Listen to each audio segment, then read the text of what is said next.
এই পর্বে আমরা সংসদ থেকে বিদায় নিচ্ছি। আমরা আবার ওয়াকআউট করছি যে সংসদকে ঠেলে একতরফাভাবে এক পেশে করে নিয়ে যাওয়া হচ্ছে।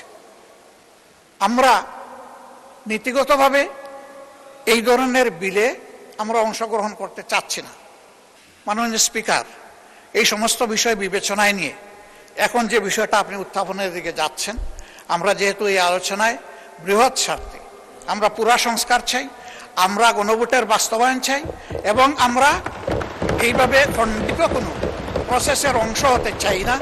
এই জন্য আমরা এখন আর এই আলোচনায় আমরা অংশগ্রহণ করব না। এই পর্বে আমরা সংসদ থেকে বিদায় নিচ্ছি। আমরা আবার ওয়াকআউট করছি। আমরা আবার যখন উপযুক্ত তখন ইনশাআল্লাহ আমরা আসব, অংশগ্রহণ করব, জনগণের পক্ষে কথা বলবো। 4টা নোটিশ আমরা জমা দিয়েছি। আমরা আশা করব সেই নোটিশগুলা জনস্বার্থে, জনদুর্ভোগ নিরসনের স্বার্থে সেই নোটিশগুলা আলোর মুখ দেখবে। এই সংসদে আলোচনার সুযোগ আমরা পাবো।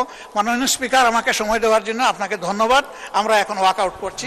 আসসালামু আলাইকুম। মাননীয় বিরোধী দলের নেতা, ওয়াকআউট করার স্বাধীনতা আপনার আছে, বাট সংসদের ভিতরে সবকিছু আলোচনা করা দরকার, না হলে জাতি কি পাবে?